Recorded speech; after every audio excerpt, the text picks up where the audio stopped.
Hi folks, I'm Scott Grove. Who am I? I'm the guy who's going to save you hundreds if not thousands of dollars on all the instructional videotapes out there you've been buying that show you absolutely nothing.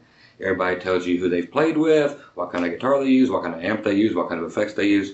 They show you nothing else. You might pick up one or two little tricks. If you rewind these tapes several times, you might pick up something. What I'm doing here is cutting all that junk out. I'm showing you everyday licks that you will use over and over and over again. You can take them all to the stage or wherever you're taking them to tonight. They all work. They are all perfect for everyday gigging. You learn these licks from all these other people. You might use them once in a million tunes. You may never use them. What these are the everyday licks that you're going to be playing all the time. So we're going to get started here. There's no need for any kind of tablature. There's no need for reading music. I'm going to explain all of these step by step, note for note, bend for bend. If I break a string, I want you to break a string too. Just follow them that close. You're going to love these things. Enjoy.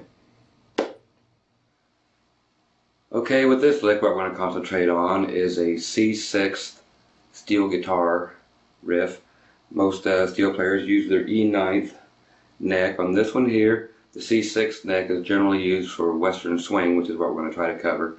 I'll show you the lick first and then we'll dissect this thing. It's going to sound basically like this.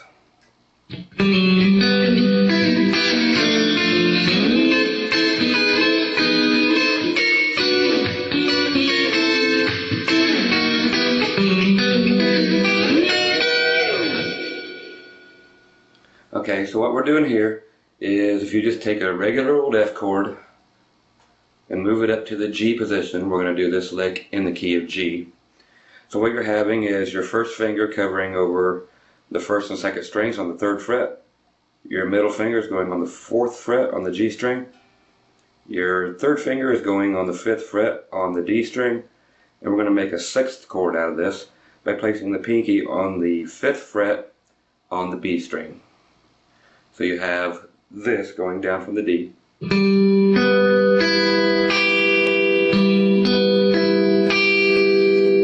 Okay, now the whole trick to making this sound right is what we're doing on the D string is you're hitting that D string, which is fretted at the 5th fret. You are moving it down. We're going to move the whole chord. You're going to move it down a half step and then right back to where it was. The trick to this is letting each string continue to ring while you pick the next note. So you have your first string, your D string. Then while that is ringing, we're going to pluck the G string, which is fretted at the 4th fret, while that D string is still ringing. We're doing the same thing, just moving it back and forth. Striking the string, move it back, move it back. Hit the next string, back, back. The next string, back, back. We're doing that straight down the line. So your D string, now your G string, now your B string, which has your pinky on it now at the 5th fret, and your E string. Okay, so the trick here is keeping all those ringing at the same time. Okay, so what we're doing, we're in the key of G, we're getting ready to go up to the 4 chord or the C. So generally before you go to that 4 chord, we're going to create a 7th chord, which is a passing tone, which takes you up to the 4 chord. So to get a G 7th, instead of doing what you would think we would do, we're actually going to take the whole chord and move it back a whole step. It creates a C6-ish pedal steel guitar 7th sounding chord. So you get this. And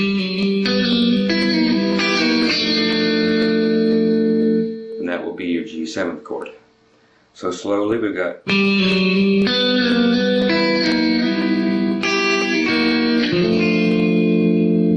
So we're actually not going back and forth when we hit the high E string. Strike it, then the full chord twice as we're going to the 7th.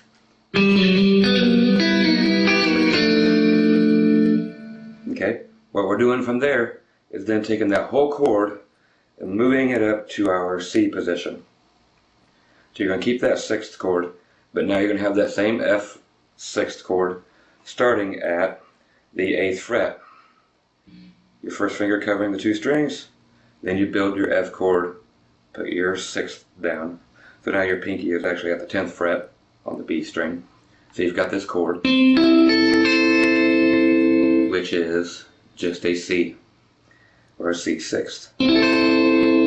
So we're just moving it right on up. And you want to hear that slide as you're moving up to it. So just slide it right on up. It gives that Western swing feel. And when we get to this chord, what I primarily do, make these your own, do with them what you will. These are just guidelines, not rules. When you're on the C, you're not going to try to ever create a C 7th. So we're only going to work with half step intervals on sliding back and forth. I generally just play this chord without doing each individual note. So I've got this.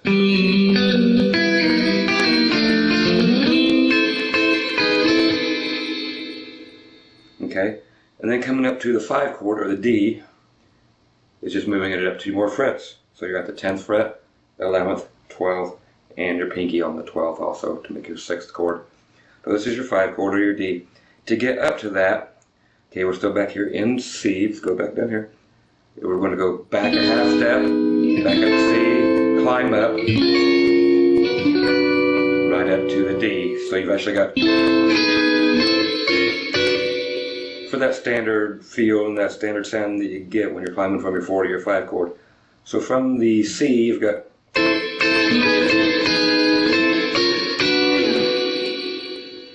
okay, coming off of that 5 chord, it's always nice to have a 7th before you go into back to the 1 chord, or your G in this case. So our 7th, we're actually going back down to the C position, but that C is actually the 7th of the D chord. Again, I'm just basically using the full chord for these. And to get back to the 1, the G, it is so sweet to actually pass it by half a step. So you're actually going to the F sharp and pulling that whole chord up to the G position again. So from the 5,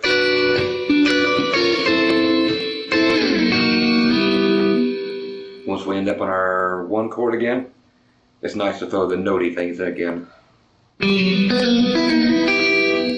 It just sounds cool. So slowly, from beginning to end.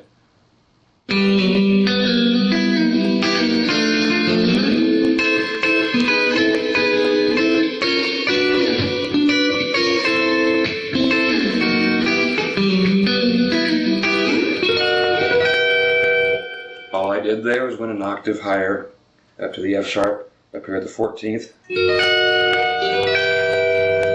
And then get the octave G of what we were doing down here. It's nice to start up here at the octave G. Give you that real Western swing. Yeah, throw your toggle switch up here on the neck position.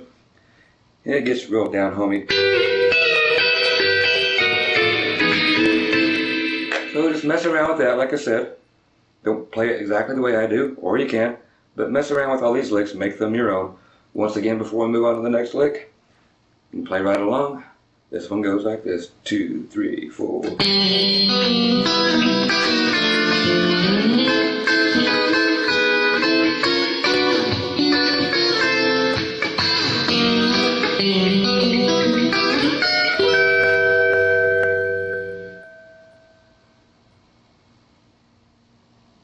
Okay, what we're going to get to now is the most simplest, typical pedal steel guitar lick that there is around. Probably the most effective too. That's why everybody should know it. If you don't know this one, here it is, and we're going to expand on this, and we're going to use it in a lot of other exercises too.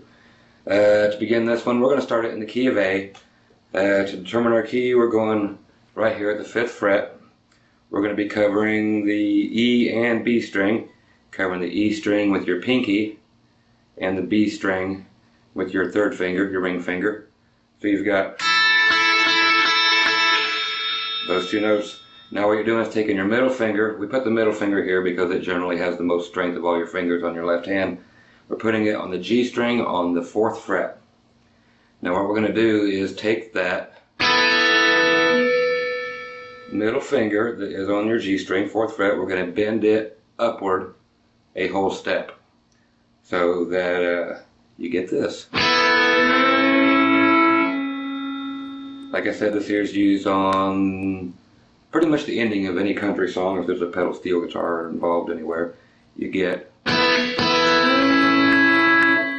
So needless to say, the exact bending of this up to the whole step on that G string is especially important, that it is in tune. Otherwise you overshoot it, it gets nasty, don't quite make it. For those people that are trying this for the first time, that's probably what you're going to end up with. But it's very crucial that you get that exact whole step bend. Okay, what we're going to do now is I'm going to show you just a slight variation of this, and then something that you may or may not have thought of for this. On this particular bend, if you go to the B string with your right hand, with your pick or without your pick,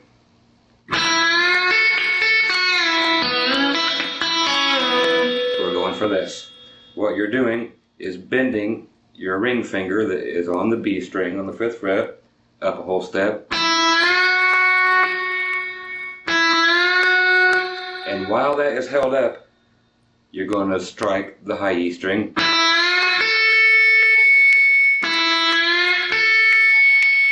then we're going to alternate back and forth between the B and E string on your pick again.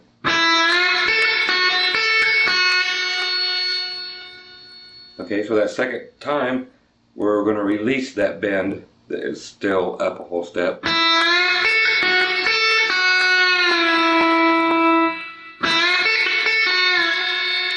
Okay, then we're going to do the same thing, but we're going to add that finger there on the G string on the 4th fret and do that same lick using only the G and B strings.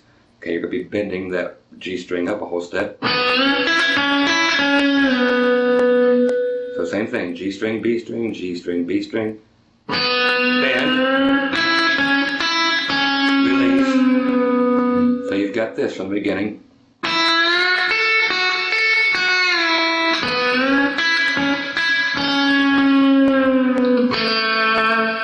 Just resolving on the A note on the G string there on the 2nd fret. So at speed, you've heard this a bunch of times. Maybe you did, maybe you didn't know how to do it, but there it is.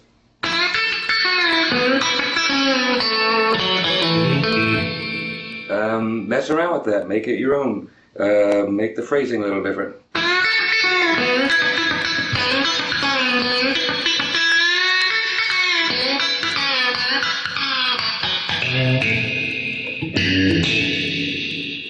Okay, we're going to take this one step further, which is pedal steel guitars have more than 3 strings. They got 10, 12, you know.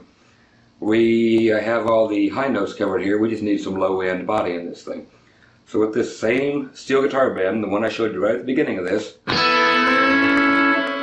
okay, we're actually going to add a low note in that also sounds as if it's bending. Here's what it actually sounds like.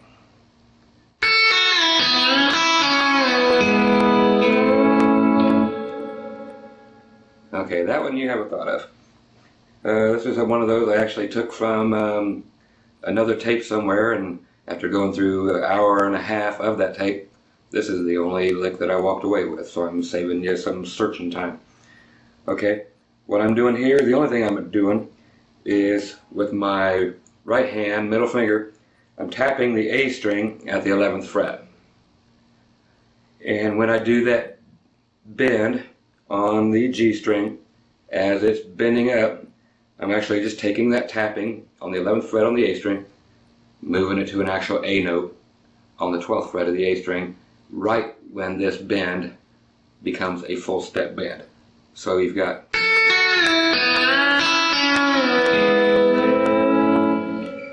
okay.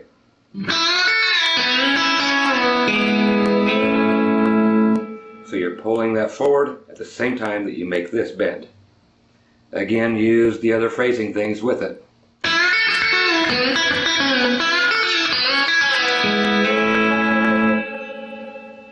You can add them in lower too if you can fit your hands in there.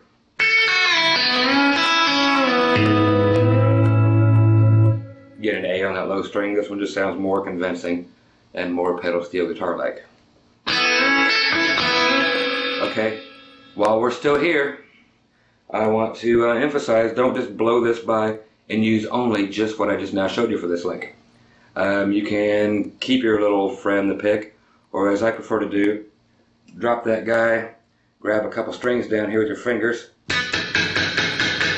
and you're actually clawing these things. You're plucking them.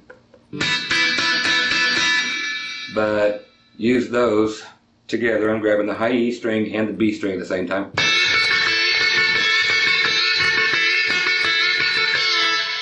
I'm doing nothing different down here whatsoever. I'm still on the 5th fret on the E and B string.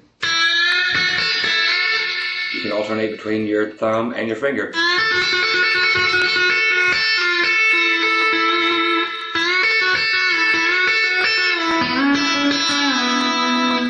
Okay, these could be construed as licks of their own, which I guess they are. They're just a variation on how much more you can do with each lick that I show you today. I'm going to show you variations on almost all of them. Here's the variation on this. Is you've got what we just did. You've got the, which is what we were doing before. I'm just doing it without a pick this time, just to show you the difference in sound.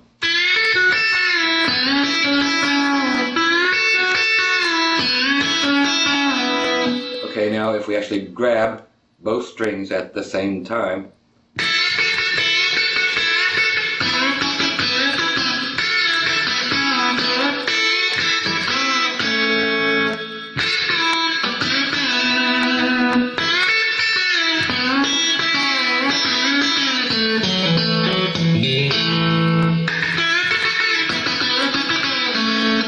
so you see what I'm going after. It's just a variation on the exact same thing. While we're here, I got my pick back. You can use this in any key, of course. Here we are in A. Always been the whole time. If you want to go up to D.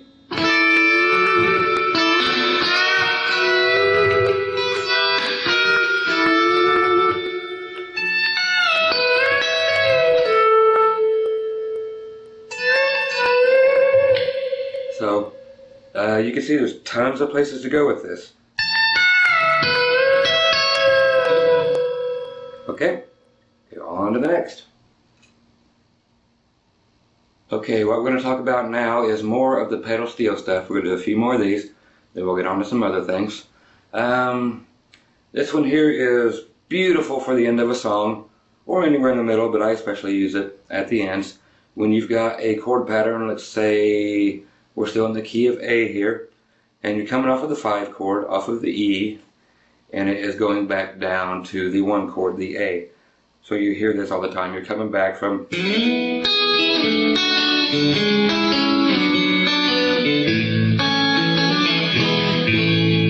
so just coming down off of that 5. Okay, we're not talking about the chords I just played.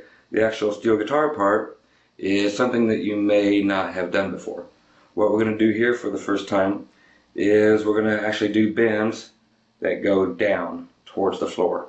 Your whole life you've been bending strings up, bending them up, bending them up, or bending them down towards the floor. Now this takes some getting used to. You this whole time, if you knew the one lick, you've always been very good about getting them in tune, bending them exactly where you need to. Whole different finger, a whole different direction, whole different thing you have to teach yourself to do. Once you get this one, it is priceless. It is a beautiful sounding steel guitar lick.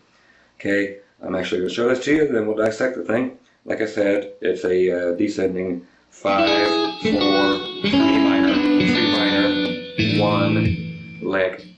It actually is going to be this.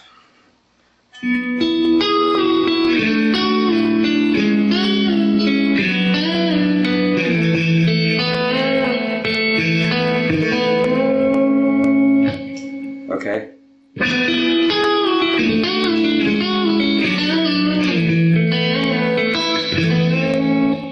So there's a lot of bending going on here if you use it in conjunction with a volume pedal. There's your steel guitar stuff. Anyway, so how we're getting this is in the key of A. We're starting on the E chord, which is your 5. Okay, what we're doing is we're going all the way up to the 14th fret. You've got your ring finger on the 14th fret of the A string. You've got your pinky directly under it on the D string at the 14th fret. Okay, what we're doing now is putting on the G string at the 11th fret is your 1 finger or your index finger. What you're actually doing here is, that's your 3 notes, A string, D string, G string. What you're doing is taking that note that you've got this G string note here at the 11th fret, you're bending that note down towards the floor.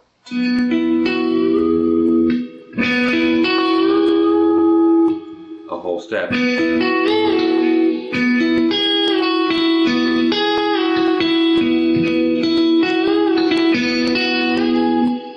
See all kinds of variations coming in so far with that. What you're making happen here is you're just recreating that E chord triad, but you're just bending that G string to get it. Okay, so that's our first part of this. That's your 5 chord. Now I'm actually starting the way I'm phrasing it and show it to you.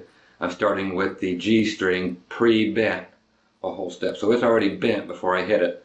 Then I'm releasing it. So I'm playing the A, D, G string, releasing the G string, playing the D string back to the A string.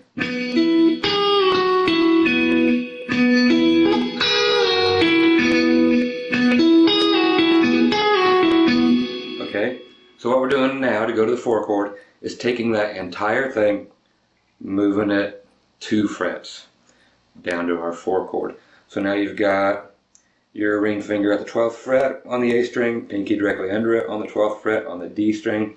Now your index finger is on the 9th fret of the G string. Same thing, play it just like before.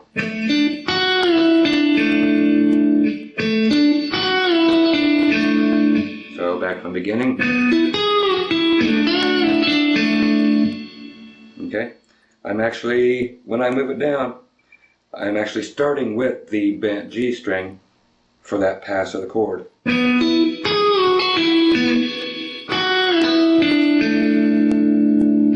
don't have to.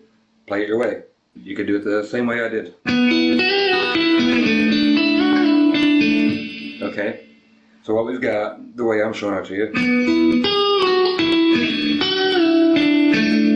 to get our minor 3rd chord, the only thing we're changing here is for our C sharp minor, we're taking these 2 notes that are here on the 12th fret, moving them to the 11th.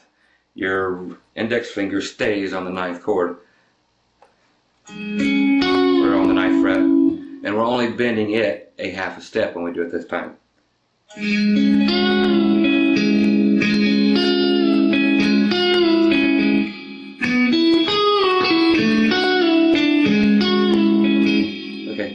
So I guess actually no, we're moving it a full step. It's just creating the minor chord around it because we moved these from the 12th to the 11th. So you can scratch that. We are actually, when I analyze myself, I find out new things.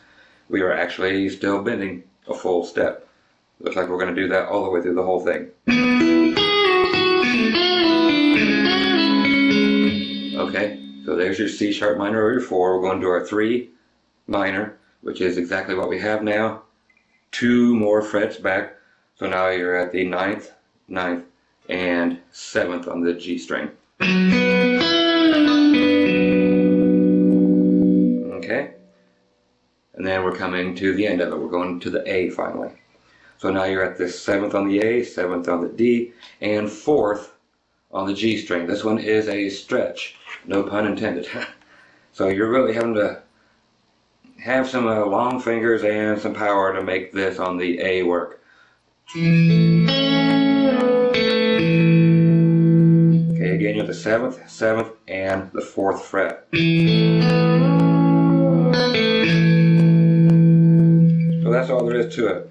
This is a hard one. Once you work it out, it's well worth it, and it stays in what you play for the rest of your life, as it has done with me.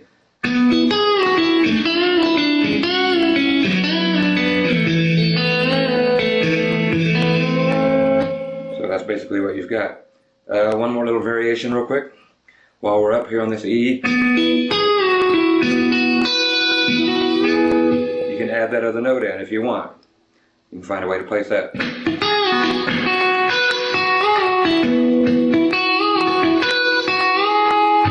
All that is you're going to the 12th fret on the B string. So you've got your middle finger free. It can sneak in, grab that 12th fret on the B string. You can hit it in any fashion you want.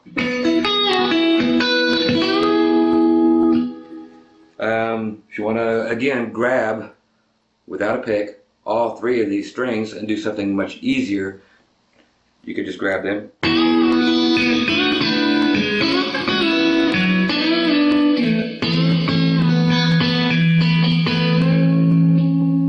You know, it's one way to work around that. There's a lot of variations. Messing around with this one is very cool once you get used to it. Okay, what we're going to show you next is something that basically I like to call glued fingers. Because what we have to do is actually pretend like two of our fingers are glued together. They cannot separate for what we're doing here. We're doing a thing where we actually bend our G string up a whole step and our B string up a half step at the same time. So what you get is this type of effect. Okay, this can be used in tons of things. I use it, sadly enough to say, in almost every song I do, somewhere in the song.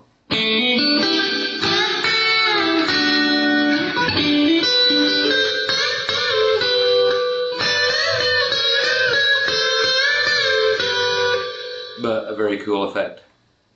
Okay, I'm going to do this in the key of D because it's right here in the middle of the screen. Makes it easy on me. So what we're doing is laying our index finger across the D, G, and B string at the 7th fret. So you're getting exactly a D chord. Okay, so we're going to keep that there. We know we're in the key of D. If you go up 2, you're in E. So we're just back to D, there's C, there's B, there's A. Ain't that cool how that works? Okay, so we're in D at the 7th fret. What I'm going to do is show you the bend first, which is going to be your middle finger on the 8th fret of the B string and your ring finger on the 9th fret of the G string. So now you have this. Ugly by itself, but pretty when we finish it out. Okay, so you've got your reference here at the D chord. You're at the 8th fret on the B, the 9th fret on the G. We're going to pretend like these two fingers are basically glued together in your mind. They're going to bend up the exact same amount at the exact same time. Oddly enough, because of the gauges of your G string and your B string, when you make this bend, when you actually pull the G string up a whole step and you pretend like your B string middle finger is glued to it, for some reason when that G string goes up whole step, that B string behind it, even though it's being bent the same, only goes up exactly a half a step.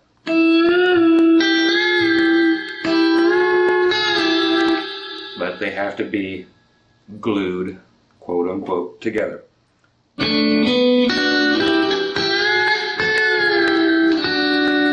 Okay, all I'm doing there, if you want that little lick, is the D and G string together and the 9th fret on the D string.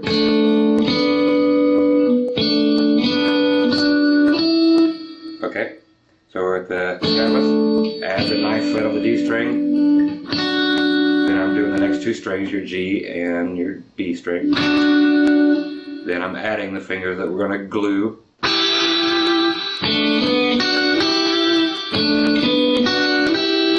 Bend it, release it,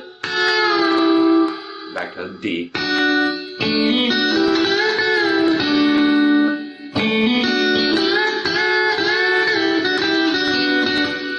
Again, variations.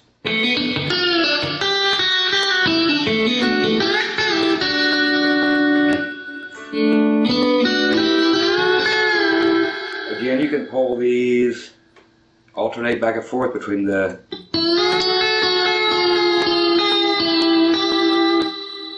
B and G strings, alternate picking, and it will give you that effect, which is very cool, very twangy, very old country. A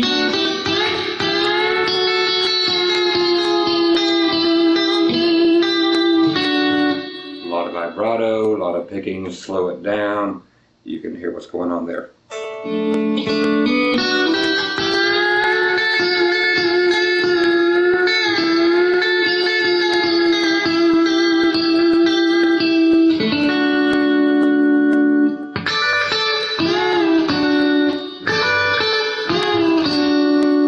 Another variation, I'll show you that one. You're at the D position, which is the 10th position on the E and B string, both covered by your index finger. You're adding at the 12th fret on the B string, your ring finger. Just a hammer on and a pull off. That's all I did to make the other lick, was that. Then the glued fingers.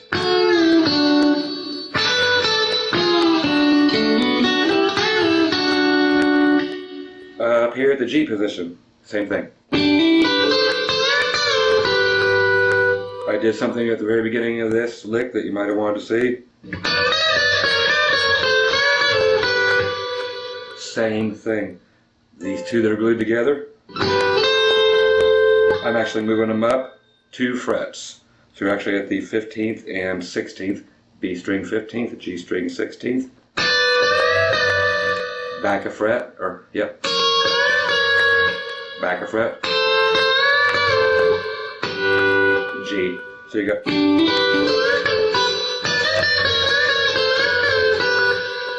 Just a variation. Like I said, take all these licks, mess with them. There's so much within them that you could still do. Okay? Okay, this here has probably got to be one of my favorite licks, and you can use it in so many ways. There's so many variations of it. Basically just in your phrasing. The lick itself will stay basically the same, but the phrasing can do so much. Again, I use this all the time ever since I took it off of an old audio tape I found. Went through some courses by Steve Travato, who had a lot of neat stuff, and these were probably 20-year-old tapes by now. But one lick stood out above all the rest, and after sifting through 6.5 hours of that course, this is the one lick that I got out of it that stayed with me the whole time. So saving you money from going back and trying to find that course on 8-track or whatever it was on back at the time. I'm going to save you the time, and trust me, this is the standout lick from the whole course, which is basically this. Sounds like not a whole lot right now, but you can't believe how much you'll use it if you'll use it. A little couple variations just to get you excited about this lick.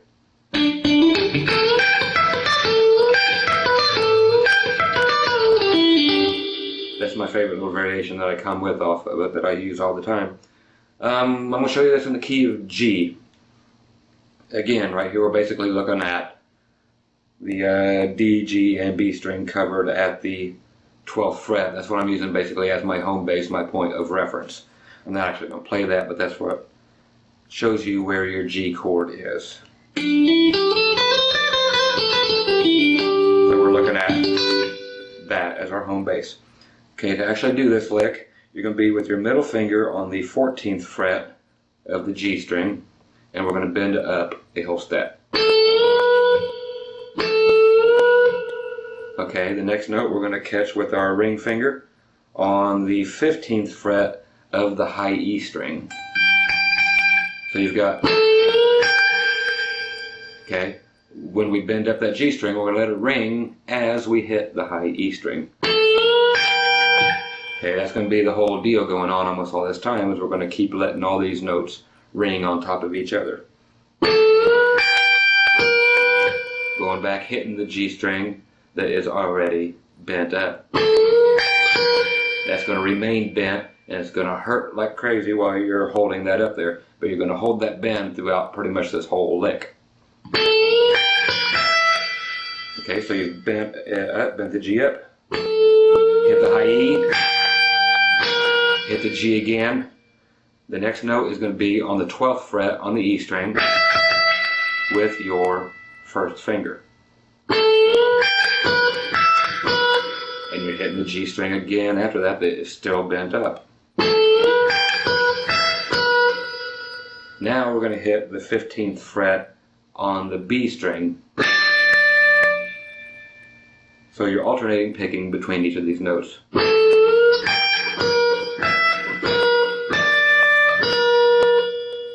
Okay, relief is in sight. We're going to release the G string. Release the hounds! No, we're releasing the G string. Okay, again, I promised you we're going to let all these ring. There's the sound we're looking for.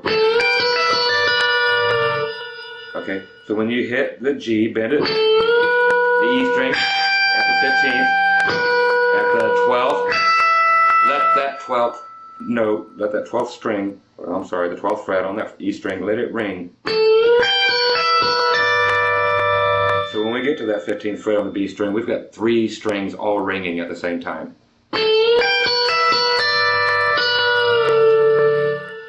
Okay, and while you release your bend, you still got all 3 strings that are ringing. Okay, now we're actually going to our home bass. So you've got on the D string, 12th fret, hammer on 14th fret, pull off to the 12th fret again. Then we're just doing a 12th fret on the G string.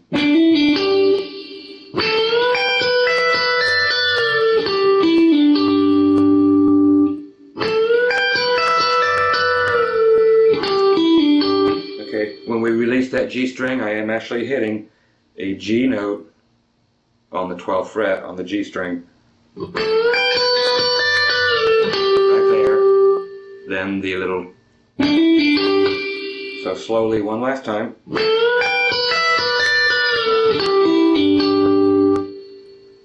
Okay, that's very cool. I'll show you how to use these things. Here it is one more time at speed.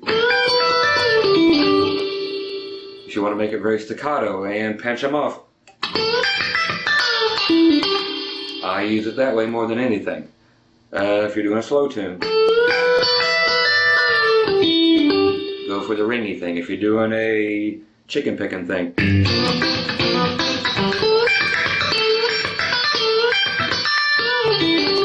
there's a variation.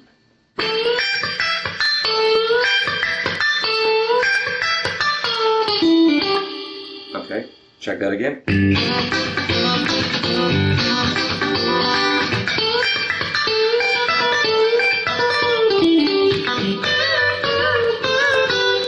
Okay, so there's one variation. There's a whole bunch that you can discover within that. Do them however you wish, man. Make these things your own. The information's here. Just go in there, try some variations. It'll work out for you. Different songs just bring different things out of these licks every single night. So have fun with that one. Like I said, that's one of my favorites and one of my most used things. Play it in any key. Bring it down here to C. Okay, as you'll notice, I did not keep my fingers where they're supposed to be. They're still doing the same notes, but because of the actual span of the frets once you get way down here, it's cool. Do it however you want. Let them off, but I'm still playing the exact same lick. So if I was to play a 1-4-5, using only that lick.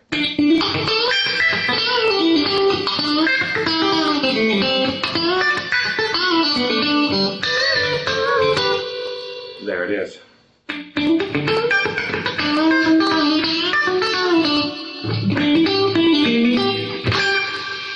Anyway, have fun with that one. It's a keeper. Okay, folks, every now and then I want to throw in something just to break up the monotony of this thing and throw you something that's strictly for fun. Some of these have no musical value whatsoever. Some of them, you can use them. I actually use them all because I'm weird like that and I like to pull off all the weird stuff. This here is basically nothing more than harmonics that you probably already know. And unless you have a Fender guitar, basically it stinks to be you right now. Because all these are going to be bent over top of the nut. If you have a lock nut, fast forward this thing. If you have a Gibson or a Jackson style guitar, or anything that has a tilted back headstock, fast forward. You Fender owners, this is for you. Seem to be about the only guitars out there that have the room to do this thing. All I'm doing is the harmonics at the 12th fret. You can use them on, of course, anywhere. Depending on what key you're playing in. If you're playing in G or D, you're okay here. You're doing the 4th, 3rd, and 2nd string, your D string, your G string, your B string, at the 12th fret doing your harmonics. Okay, what we're doing over the nut is a half bend, a half step bend on the B string while these 3 notes are ringing.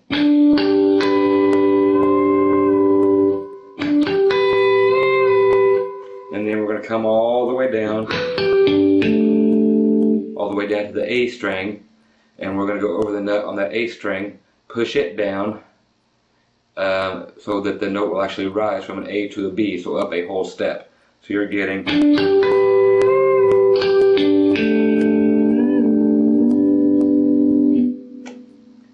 these are very cool at the end of songs.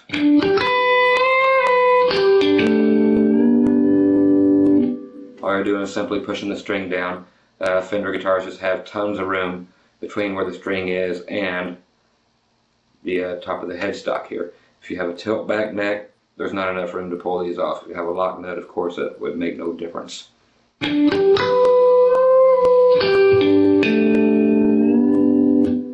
D, at the 7th fret, your harmonics again.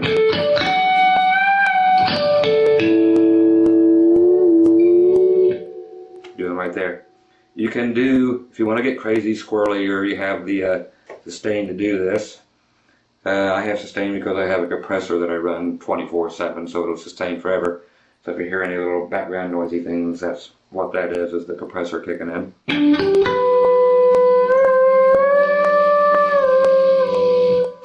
Okay, I'm actually there on the B string, bending it up a half step at first. Then, God love the Fenders, they've got enough room to, on top of that half step bend, to go another full step. So you're actually getting a step and a half of bends off of that B string.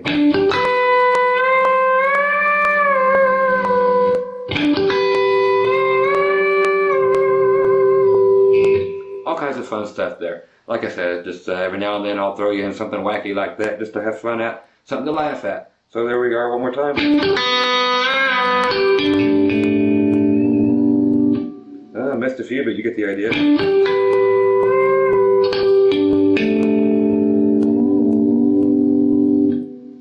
Have fun with that one. Okay, you may have noticed by now that I am switching guitars for every single set of licks we do here.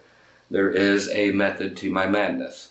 Again, like I said, I'm trying to take out all the junk from all the other tapes that you have seen and do it the right way. The right way in my mind, maybe, but nonetheless the right way. They all always tell you, oh, here's lick number 17, here's lick number 245. You actually have to physically stop all your tapes and or DVDs, try to find out where's that lick that I wanted to go back and refresh myself on. I switch guitars because while you're fast forwarding, you say, well, I know he was using that guitar when he was doing that lick that I wanted to go to, so that's my reasoning behind that. So you're surfing through, oh, there it is. So just one of the little things I'm trying to point out. Anyway, we're going to do a couple more little pedal steel guitar things, more bending. So get the band-aids out for your fingers here. This one here is rather basic, but again, one of the most ear-friendly and easily executed ones to do. It is something you hear all the time on the pedal steel, which is this.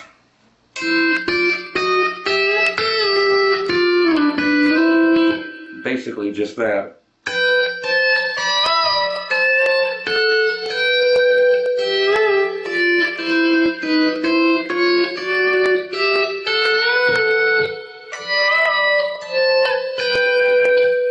basically those. To show you how to do these, I'm going to start in the key of C, which is at the 8th fret on the high E string with your middle finger. We're going to leave the B string out of this whole thing the whole time. You're not ever going to play your B string. So you're at the 8th fret on your E string, middle finger. You can use your ring finger on the 9th fret of the G string. Okay, for all you people who refuse to drop your pick, if you want to learn this lick, you gotta do it. Otherwise you're hitting that B string in the middle. We do not need that. So you got your thumb on the G string, and then any other finger you choose. I choose to use my index finger on the E string. So there is your C chord. All we're doing from there is this. Okay, there's your C chord, we've established that. The next part in there is at the 10th fret on the E string. 10th fret E string with your middle finger. Same fret on the G string with your index finger. The next one up is just exactly the same, but 2 frets up. You're on the 12th fret. You've got your middle finger on the 12th fret on the E string, your index finger on the 12th fret on the G string. So you've got those 3 formations. What we're doing as far as the bend goes is your index finger on the G string bending up a whole step. So what we have, you're bending it and releasing it. To get a little more convincing steel sound,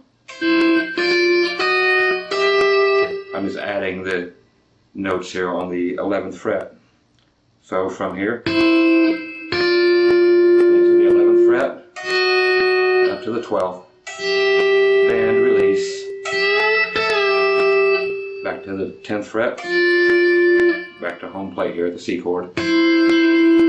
Again, I'm using a compressor and a volume pedal here to simulate the steel guitar.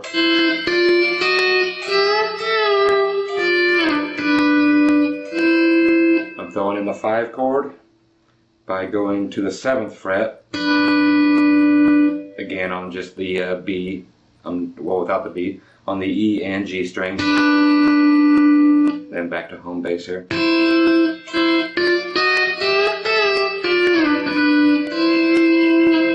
After that, go back and grab one of those old pedal steel bends.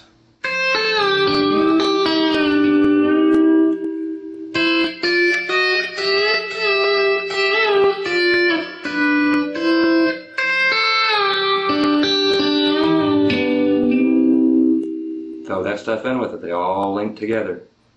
Okay, one more time.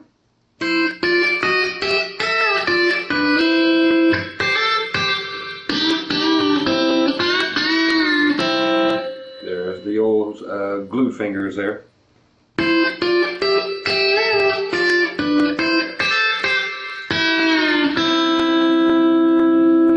Play with this thing, make it your own, put it in any keys. You're in C. You're going to F. Up to G.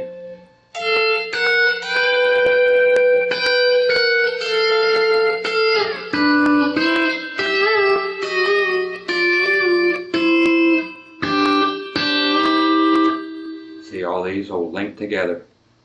Have fun with that one. Okay, this next series of licks has probably got to be one of my all-time favorites. Why? Because I had to come up with this one out of desperation and need.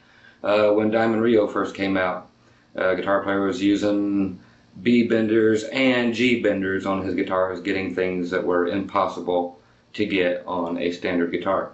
So in order to recreate all these licks, I actually devised a little something to simulate these, and it came out about as close as you will be able to get.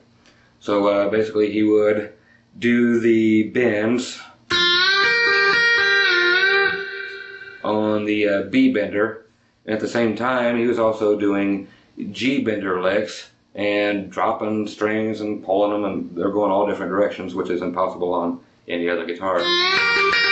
But to get these 7th licks that I would hear him bend down to, so he was actually using his G bender bent in a full position, you know, in a full step up.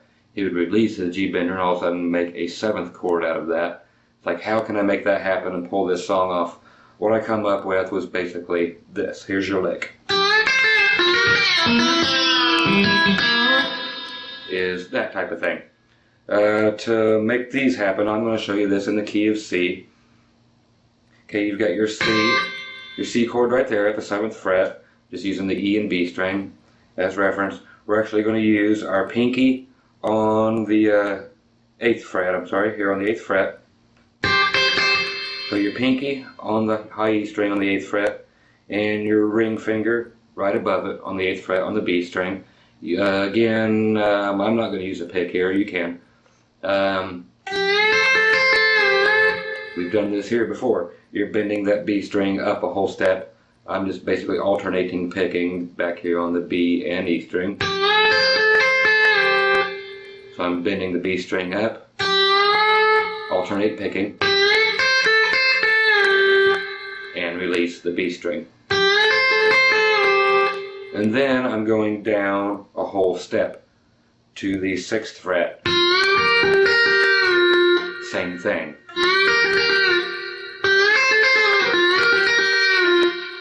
Okay, now that's your B bends. Now to get this G bend or a C7th, there's a C.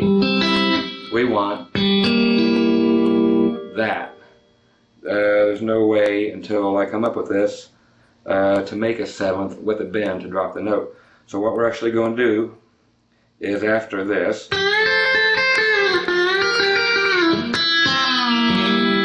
is this.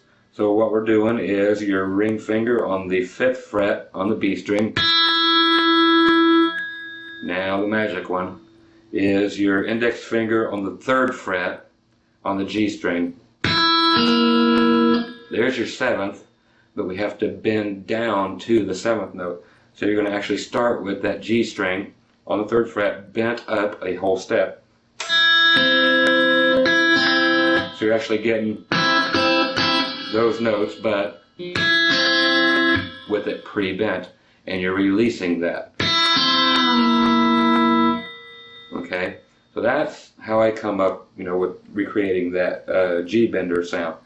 So you've got release, you're releasing that bend, then you're sneaking your middle finger up and grabbing the 5th fret on the D string.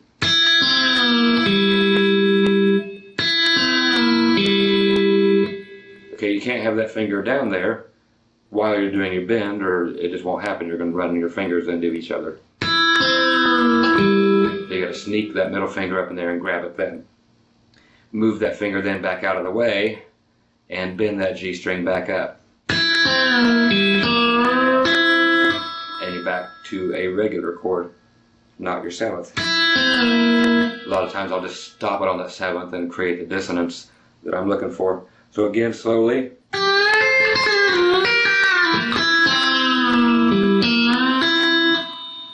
Is that. Again, the phrasing, depending on what the song will allow for.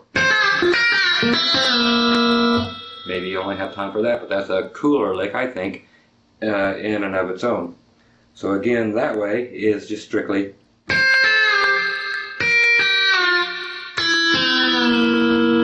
6 notes.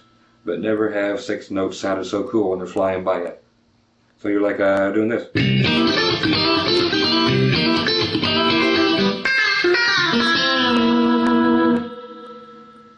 There's how you use that thing, or how I use that thing. I love this one. Throw it anywhere you want. You're in the key of D. Just moving the whole thing up. Okay, that's the way that one works. That's how I come up with getting around all the B bender, G bender things. Just coming up with that lick. People come up all the time, they want to know how to do it. I'll show it to them. Wish everybody would have showed me all these things when I was trying to figure them out. Once again, we'll do this lick.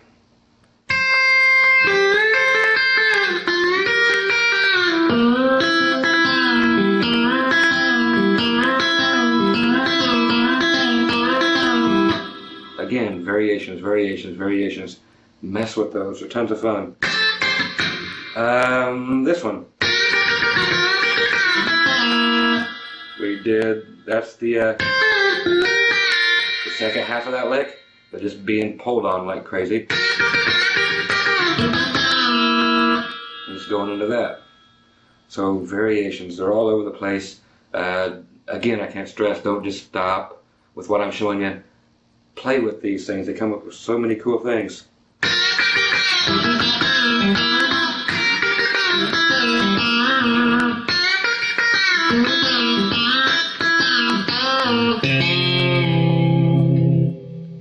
Okay folks, here comes an extremely long lick, and again I find myself using this all the time. And I'll play it for you and then we'll dissect it. It's way more useful than it's initially going to sound to you.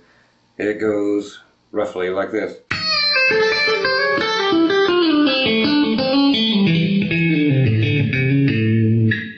Up to speed it would be like that. You can hear it here.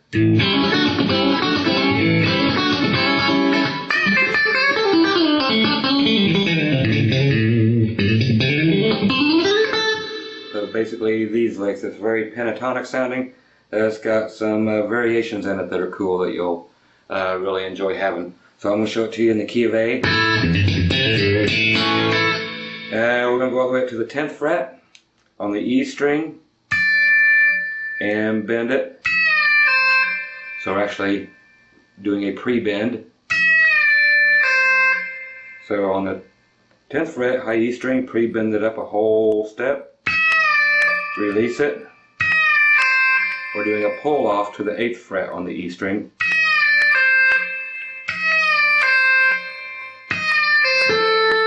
Go into the 10th fret on the B string with your ring finger.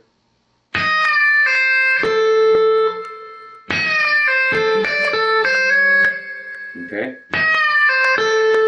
We're flattening out that ring finger to grab the 10th fret again on the high E. Back to that 10th fret on the B.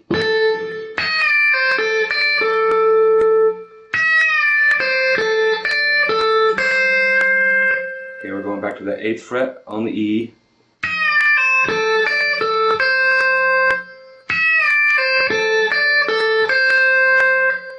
Now we're going to do a hammer on from that 8th fret to the 9th fret on the E string.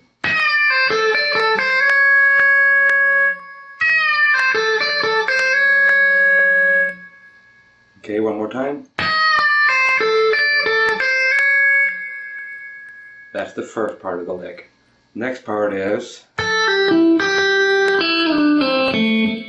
this. You're at the 10th fret on the B string, pulling off to the 8th fret on the B string.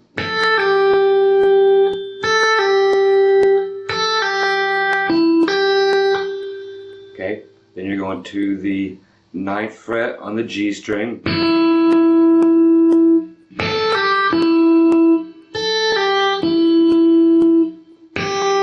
Then again back to the 8th fret on the B string. So you have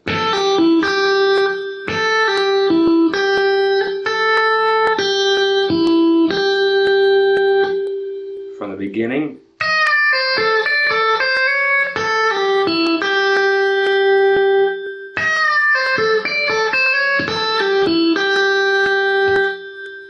Okay, now we're going to slide down to a whole new position. You're grabbing your middle finger on the 9th fret of the G string, sliding it from the 9th fret down to the 7th, then grabbing your index finger on the 5th fret of the G string,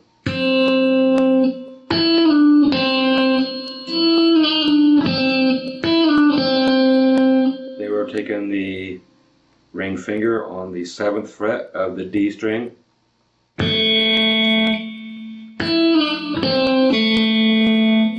flattening that out to grab the 7th fret on the G string, then back to the 7th fret on the D string.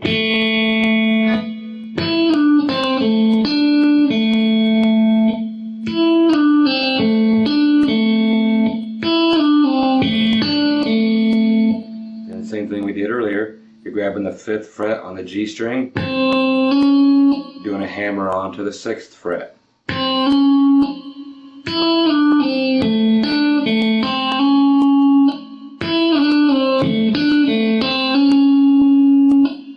From the beginning.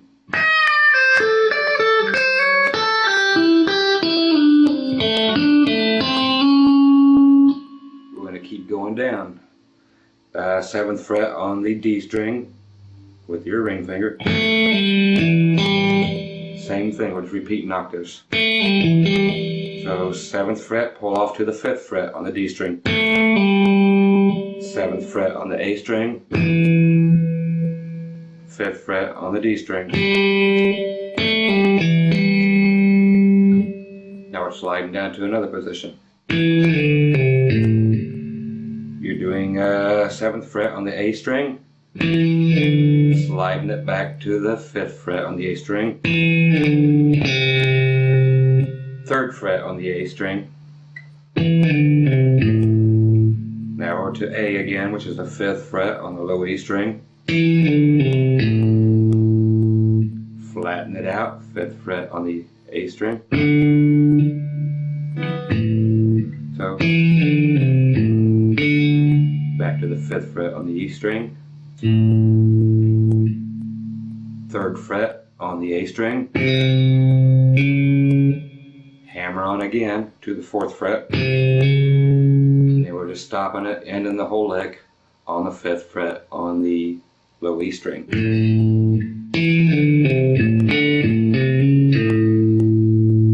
Slowly from the very beginning.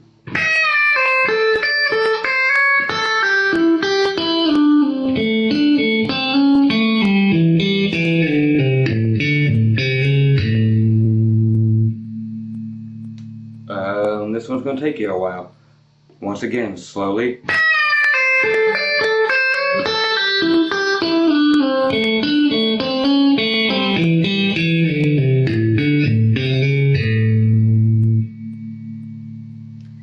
We're up to speed.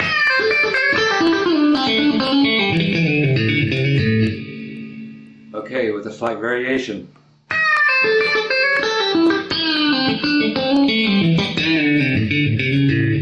I'm replacing bends with where you're doing the slide and pull off in the middle.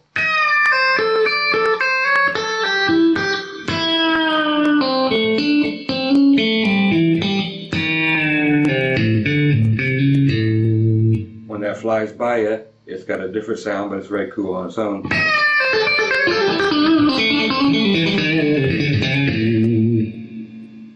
Okay, so that one's going to take a while, but it's used in a whole lot of stuff, for me anyway. I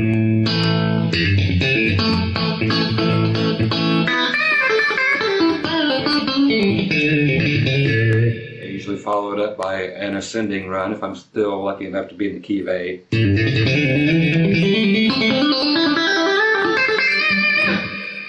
Doing something like that. If you really want that variation, it is just simply 5th fret on the low E string, hammer on, pull off, back to the 3rd fret, back to the 5th fret, 3rd fret A string, 5th fret E string, 3rd fret there on the A. Now we're going to do the 5th fret, just hammer on, pull off, 3rd, 5th, 3rd, 5th, climb it up, 7th, 5th, 7th on the A string, 5th D string, 7th fret A string, 5th fret D string, 7th, 5th, 7th on the D, 5th on the G, 7th on the D, 5th on the G, 5th, 7th, 5th, 7th on the G string, 5th on the B, 7th on the G, back to 5th on the G, or on the B string, I'm sorry. Then we've got the 8th fret on the B string, hammer on, pull off, 8, 5, 8, and then just slide it to the 10th fret on the B string, and that gives you your A. You can keep climbing up if you want to, but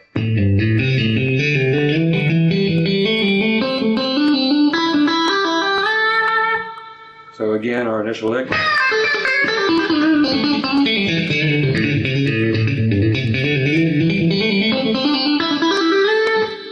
If you want to add the little variation in, again, one last time.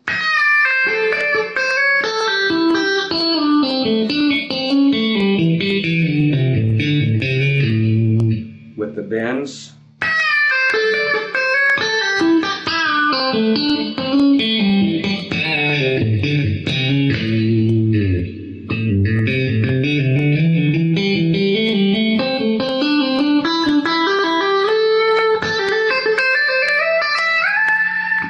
If you want to throw those in. Anyway, that can be a really cool lick. I use it in part a lot of times.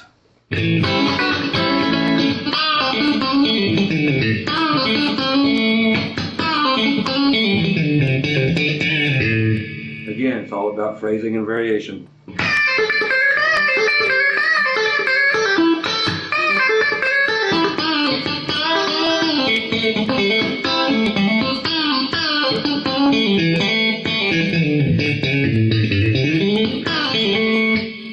Again, exactly the same lick, just variations and phrasing. That's the only difference in there.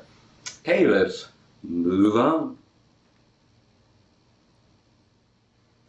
Okay, kiddies, what we're going to concentrate on now is some open G string things. Only usable in the key of G, but we're playing in G all the time, so when we get to do that, here's some stuff for you. I'll basically show you the stuff that I'll show you in this lick, part of which being those type of open string things. And the other part, which will be basically a low E string bend that will actually pull up to a G. We're pulling an F note up to a G. It's a hard bend, but so cool, especially with open strings ringing. Basically it'd be this.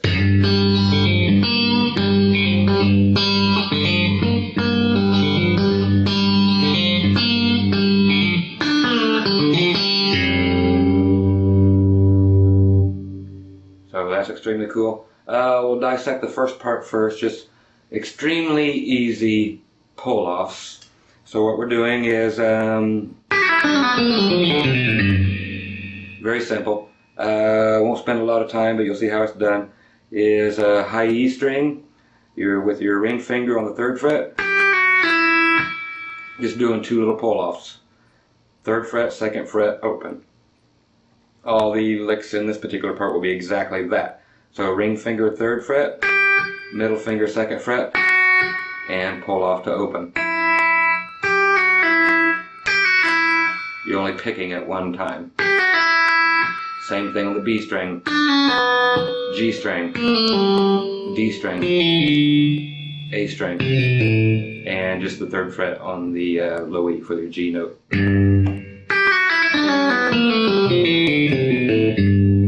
So you're actually only picking your strings one time for each string.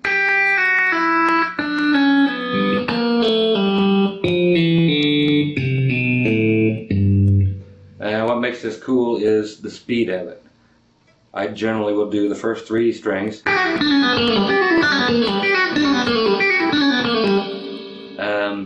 And then I'll basically break off and stick right in the middle on the G string and the D string, back and forth.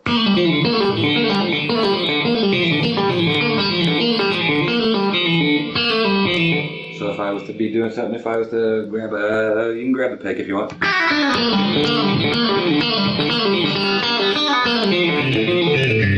It's just a bunch of Bumblebee noise that sounds impressive. You're not doing a whole lot. Once you get the first pull-off thing down pat, then everything else is really easy, and it's just a matter of sitting around on the couch, you know, watching The Simpsons or something for an hour, doing that exercise, then it will be stuck in your brain for the rest of your life.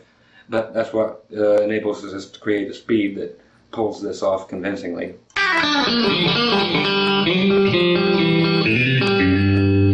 Okay, for the second half where I did actually the low E string bend. Okay, you can probably see what's going on there. I'm starting off with basically one of them steel guitar bends that we'd worked on.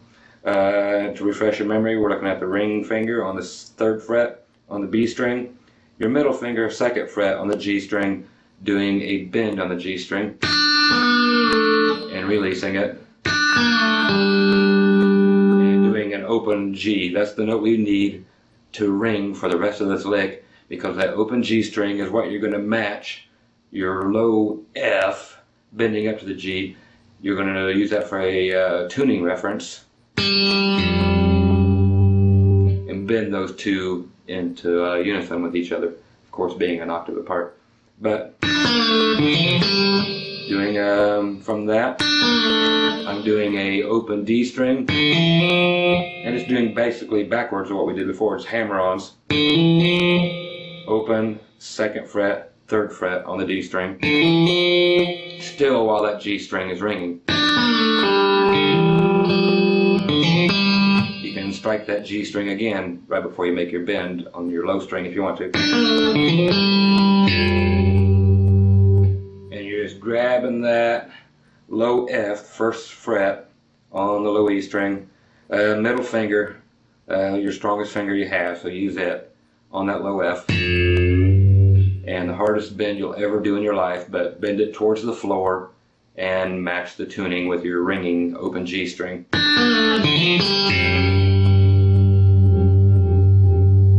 And those little warbles, release that bend, bring it back in. That sounds great at the end of a tune, and use dissonance all you want. I mean, make that dude stretch out to finally reach his tune.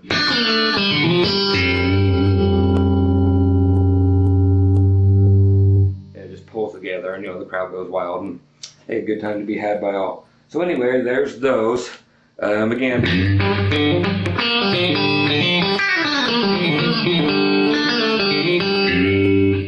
basically that's what you're looking at. You're just vamping along.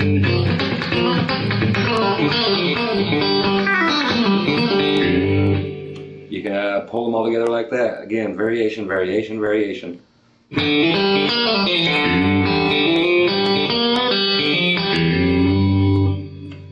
Again, you're looking at some Diamond Rio-ish things there. You can pull it into that compared to what they normally do with a boring old slide thing.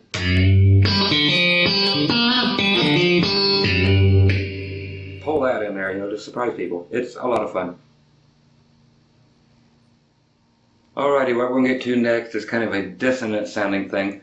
A lot of people are using these today because of just the way the country music lead guitar has changed, the style of it. They're not so into exactly correct pentatonic little scales like they always were. They like the dissonant sounds, meaning that a note is maybe 1/2 step away from another note ringing at the same time. As ugly as that is, that's what people are using, but it sounds cool when done properly. I'm going to do this in the key of A. Basically, the lick I'm showing you is going to be this, slowly. There'll be a little variation in the middle.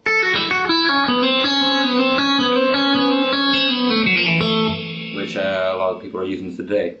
To achieve this in the key of A, okay, we're working out of the 2nd fret here again. We're going to start with your ring finger on the 5th fret of the high E string, and we're pulling off to your index finger, which is in waiting on the 2nd fret of the E string. Okay. We're hitting the 5th fret on the B string and going right back to that 2nd fret on the E string. Okay, now we're going to do the whole thing again, but 1 string up. So you're just changing positions. So you're doing the 5th fret on the B string, pulling off to the 2nd fret on the B string, 5th fret on the G string, and there's our dissonance. You're hitting, while that 5th fret on the G string is ringing, you're hitting the 2nd fret on the B string.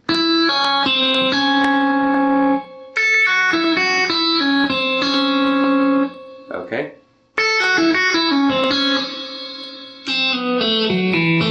Here's how we're going to end it. G string 5th fret, slide down 1/2 step, and pull off to the 2nd fret on the G string. So you're going 5, 4, 2, and then our typical little, which is 4th fret D string, pull off to the 2nd fret, and finally your A note, your 2nd fret on the G string.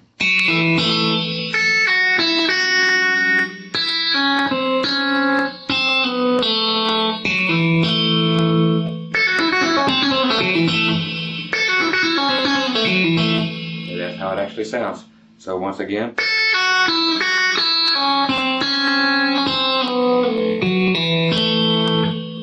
Now the variation we were talking about in the middle,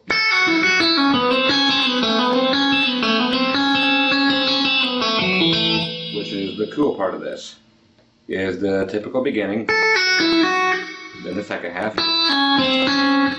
Okay, now what we're doing is going from the 4th fret of the G string up to the 5th fret of the G string, and then that 2nd fret on the B string. You want those all ringing together. That's what recreates the ugliness but yet the beauty of this particular lick.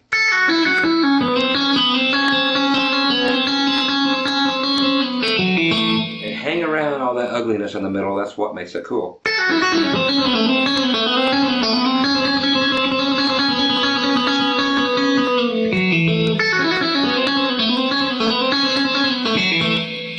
Again, all about variation.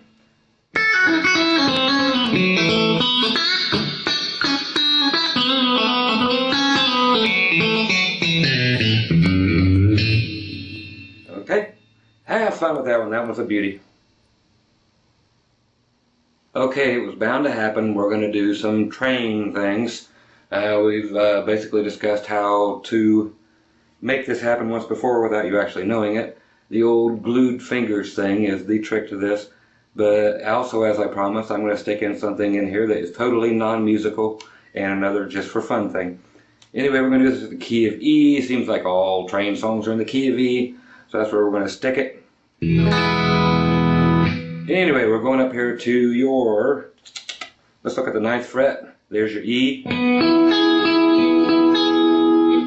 Again, we're going to do the sticky glue fingers thing. We're going to go to the 10th fret on the B string with your middle finger, the 11th fret on the G string with your ring finger. With either a volume knob or a volume pedal, all you're doing is bending those up again. You're creating a full bend up on the G string, a 1/2 step up on the B string. And it's just strictly that. You're bending those two up.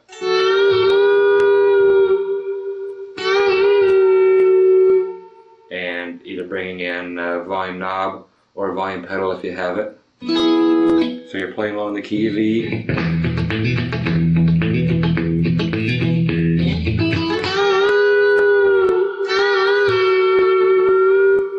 You can get those things. Now here is the fun part. This here's something that came about by accident. Train whistles and noises are fairly easy. Trains have another sound other than them crashing into somebody. They have a bell, which I can pseudo recreate.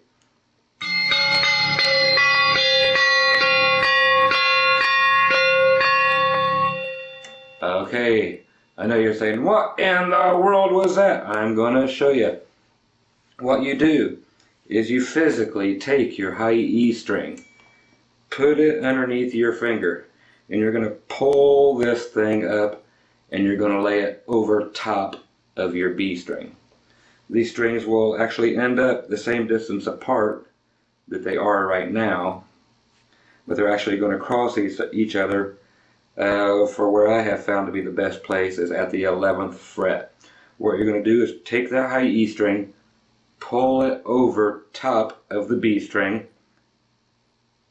and use 3 fingers, your ring finger at the 11th fret, and then 2 more fingers behind at each other fret on all the other frets, just so you can help bend this thing up, because it's twice as hard as any other thing there is to bend. If you can see here, you've got the strings crossing each other right there. That's what creates that clang. Then they come apart, and I'm holding them right there. So that is just the high E string crossing over right there the B string, then they separate. We've actually changed places with them. So again, I'll show you right here. We're taking the high E string, pulling it over top of the B string. Once they are actually pulled over, you're going to grab these strings at the 11th fret. You can see they're crossing over. Bang, right there. Okay, so what we're doing is pick that E string up, cross it over the B, boom, it's that quick once you get used to it. Then what you're doing is starting with the whole thing bent up and just alternating picking back and forth on the B and E string as you release that bend. So it's just those 2 strings that are crossing each other, clanging against each other that makes that bell sound that you hear from the trains.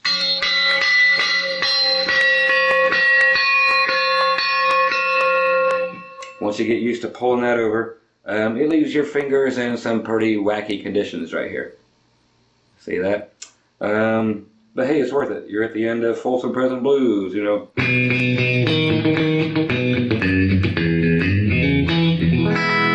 The whole band has that thing ringing. You can do your reach in real quick, grab that, throw that up there.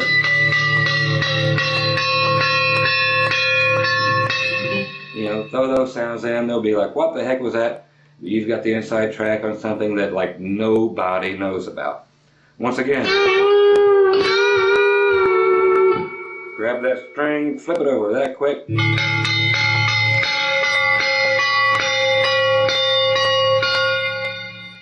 It's very cool fading for, you know, your songs like your Folsom Prison or something like that.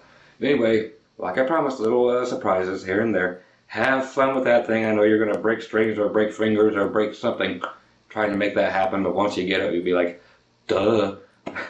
Anyway, have fun.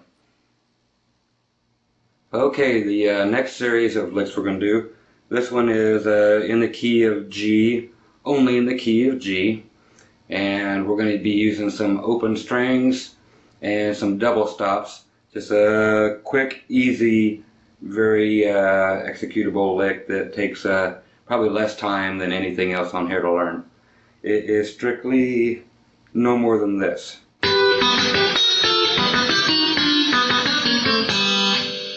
You've heard it used in that way and other variations on a lot of songs. It's just one that's worth repeating and one worth having in your repertoire. Once again.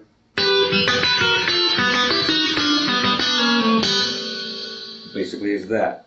To get this, we're using only the G and the B strings. Open.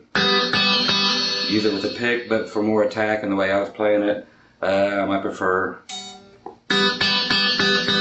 picking both strings with your fingers. Okay, so what we're doing is one finger, meaning your index finger at the 12th fret covering the B and G string. You play that one note. Then open on both strings twice. And then one more time back on the 12th fret. And all we're doing is moving that back 2 whole frets. So you're doing,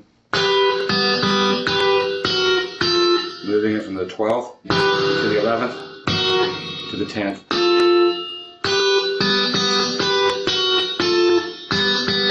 Two more times open. Now here's where the positioning changes up for the rest of the lick.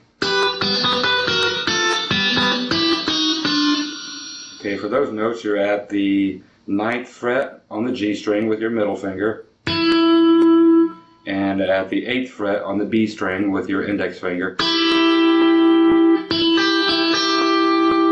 And you're doing the same thing, going down 1 fret at a time.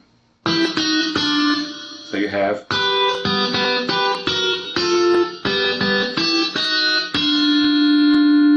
one more time.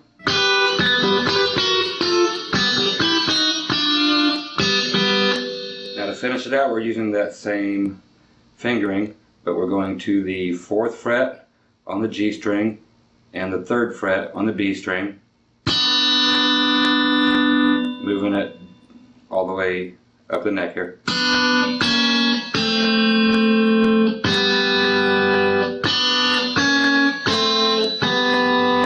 So from the 4th fret and 3rd to the 3rd and 2nd, 2nd and 1st, then open.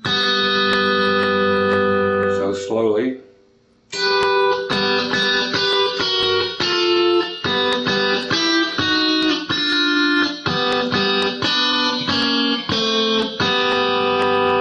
And again, back up to speed.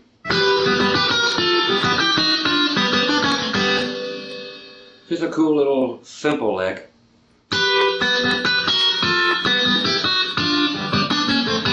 And again, variation.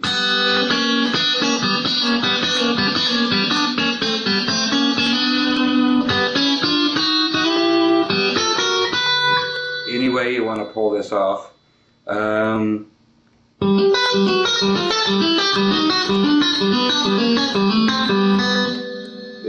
There's another variation. For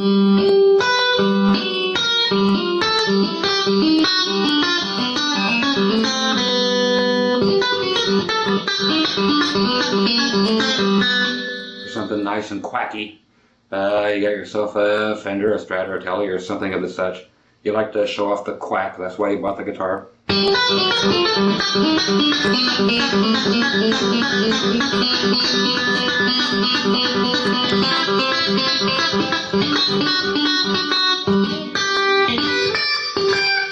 So, something nice, easy, fun, quick to do. Enjoy that one. Alrighty, we're going to throw another quick and easy one at you. This here is in the key of D, only usable in the key of D. And it's a easy, fast, like about 5-note open string lick that sounds very cool in passing or in conjunction with anything else you might already use. Basically what we've got is that lick. You might have heard it here and there, but it's just a good standby lick. You're looking for something to do, throw that in there. It's very cool every time you play it. Again,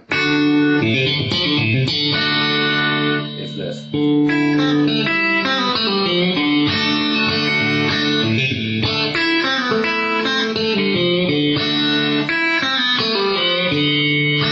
Just one of those little licks you may or may not have overlooked, but it's a cool one. To achieve this is the open high E string. Then we're going to the C note, which is your 1st fret on your B string,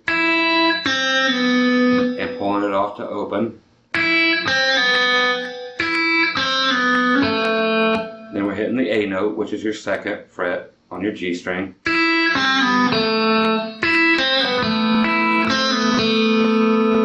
Cool thing about this is dissonance again. We're just letting them all ring together and be as ugly as they can be.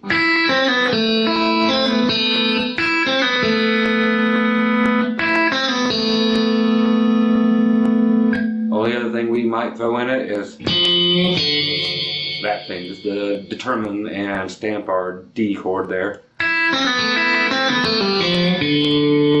which is simply on the 3rd fret on the D string, bend it towards the floor half a step, and just pull off to open.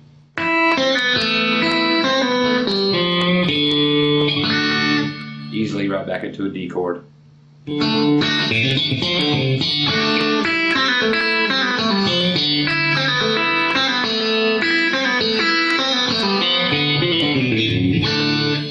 you can see how that's just a quick, easy lick.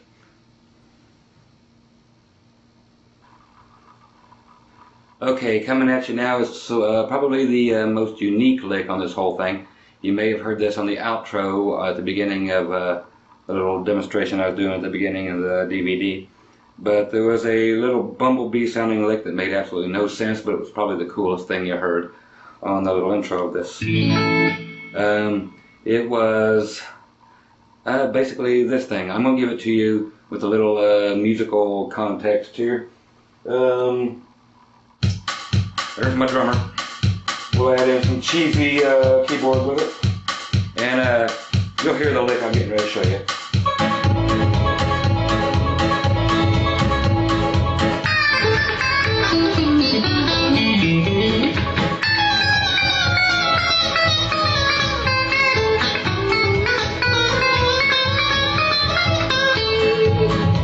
So basically it's that Flight of the Bumblebee sounding thing. That kind of thing. Again, another dissonant lick, but it's very cool to just throw in there, and all the other guitar players are like, what the heck was that? They always come up to you and say, what is that thing? I'm going to show you. It is nothing more than half-step things apart from each other. I'm going to show it to you in A. I'm going to start here at the top of the guitar. Anyway, we're going all the way up to the 17th fret on the high E string, and with your index finger.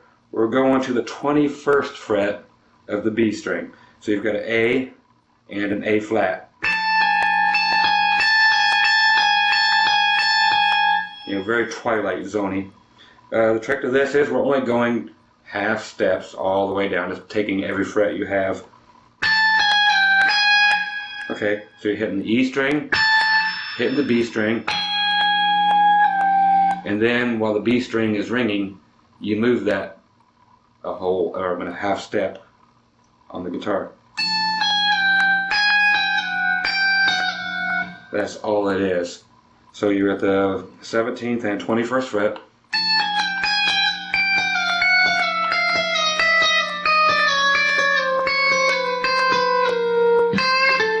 You can resolve it on A. That's strictly all that noise is. Okay, so coming up on it, if you're wanting to start at the A again, I just generally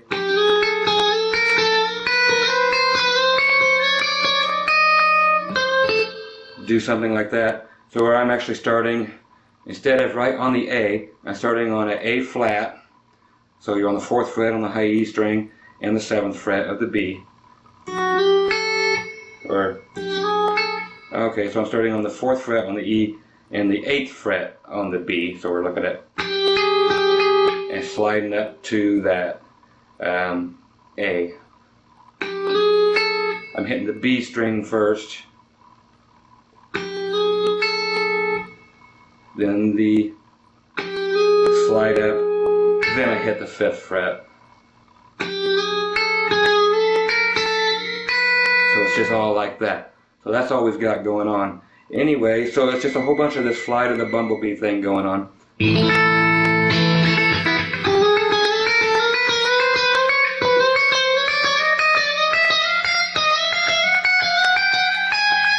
So you just keep on climbing up, stuff like that.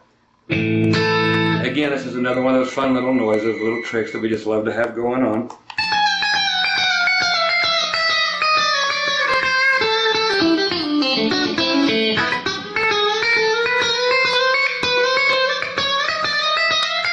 So, just have fun with that thing. It's just a bunch of noise, but it plays by really great in context with your music. So, enjoy that one. A lot of fun there.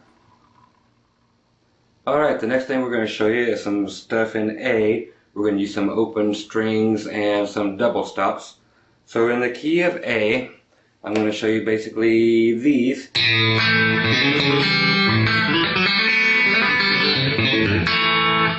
Open string licks. The first half.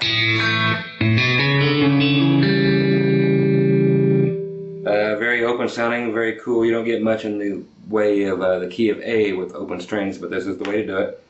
You have open A string, and then I'm hitting an octave A on the 2nd fret of the G string, then open A, I'm hammering on to the 2nd fret of the A string, hammering on up to the 4th fret, then I'm hitting a open D string.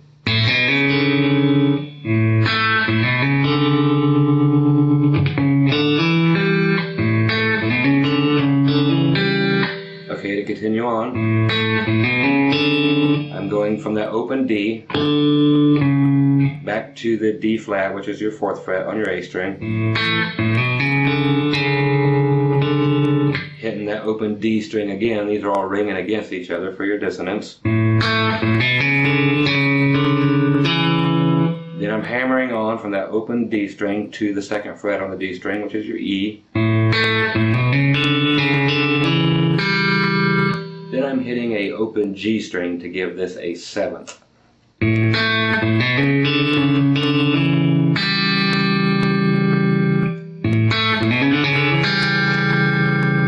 Now I'm going to do the exact same thing, but I'm moving everything else down 1 string, except for the initial open A and octave A. And I'm doing the exact same like we did before, but 1 string down. So you're actually hammering on from the open D string to the 2nd fret, to the 4th fret, then open G. And follow the steps as before. You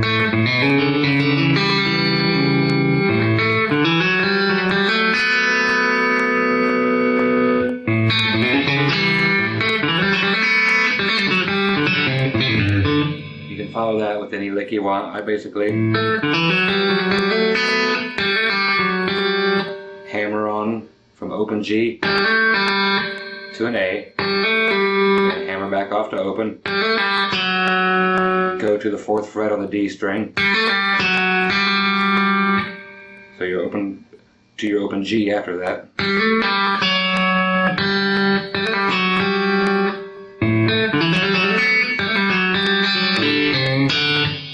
From that 4th position there, 4th fret on the D string, pull off to open D, and we're grabbing a C, 3rd fret, A string, with about a half step bend towards the floor, maybe back to an A.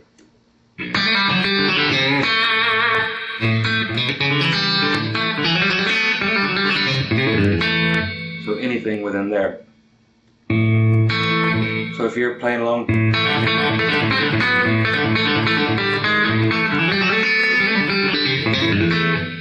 you get those licks. You hear them flying by all the time. Brad Paisley and Urban, all these people are using these days. So that's basically the only way you're going to cop a open string sound in the key of A. Also with that, if you want some of these double stops, also in the key of A.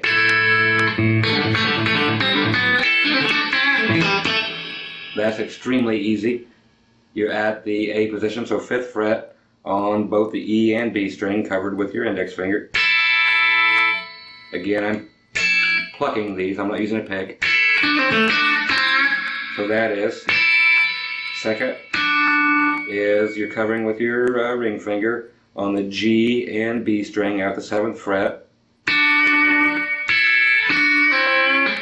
And then you're hitting, covered by your 1st finger again at the G string and B string on the 5th fret.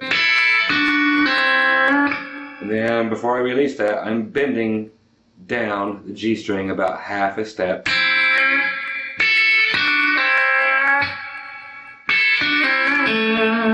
Then I'm just grabbing on the D string on the 7th fret for my A note.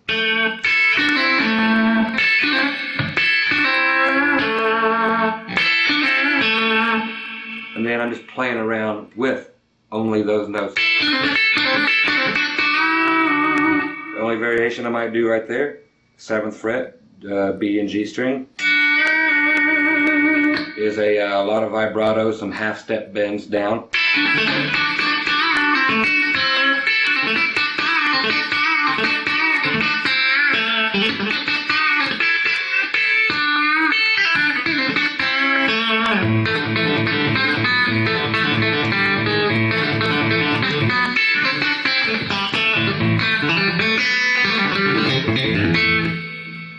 So again, it's all about variation all the way through this whole DVD. So those are the different things you can do with a open A and with some double stops thrown in there.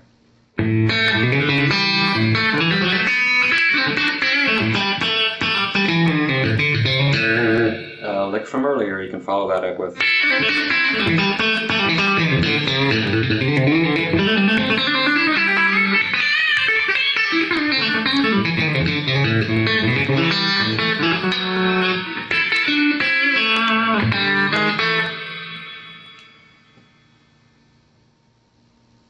Alrighty kiddies, this brings us to our last lick that we have time for today. We're going to try a little banjo roll.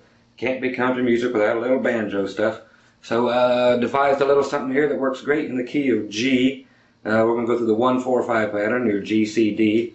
You're going to come up with this.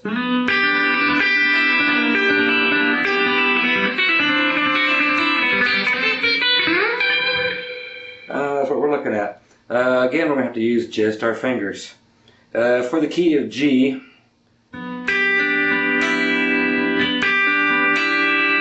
we're going to be at the 9th fret on the D string with your ring finger. With your index finger, you're going to be on the 7th fret of the G string, and you're going to have your middle finger right here on the B string at the 8th fret. And we're going to have a open E string.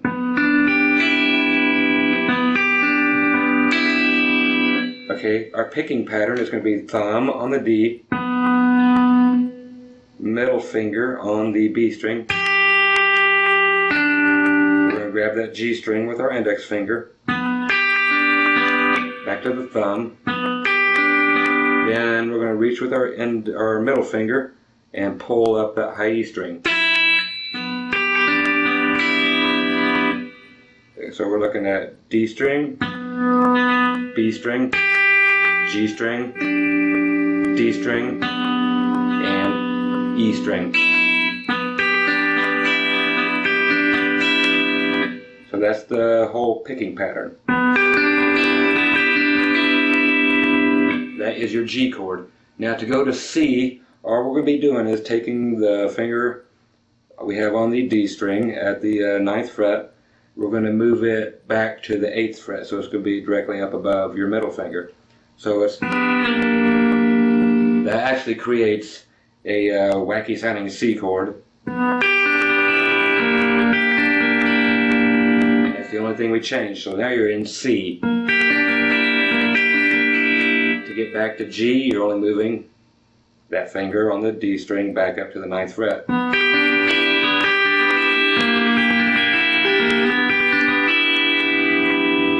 Okay, now we're going to go to our D chord. We're moving all the way to the end of the guitar.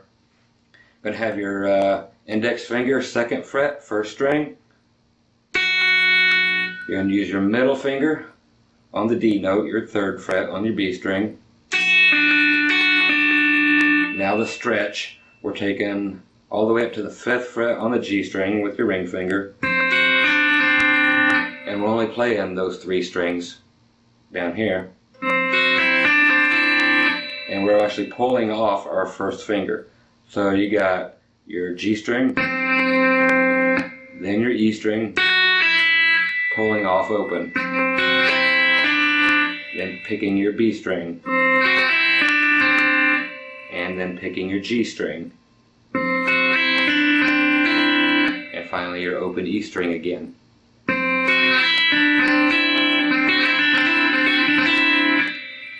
So from beginning,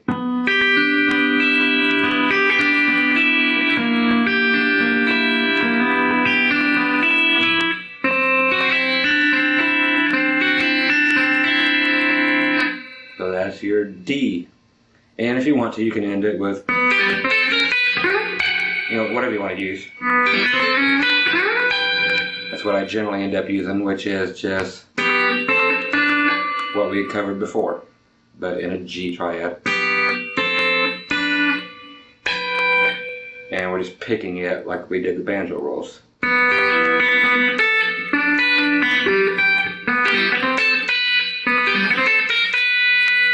I guess basically I will go from that 5th, 6th, 7th fret all the way up to your final G.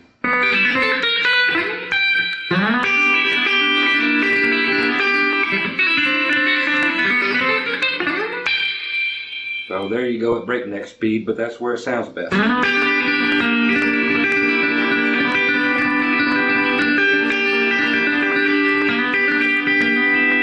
That's a great sounding.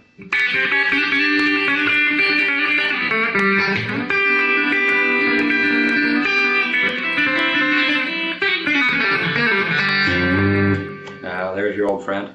Anyway, that would be that, and we are out of here. We are out of time. You guys take care and enjoy these things. Take care. Bye-bye.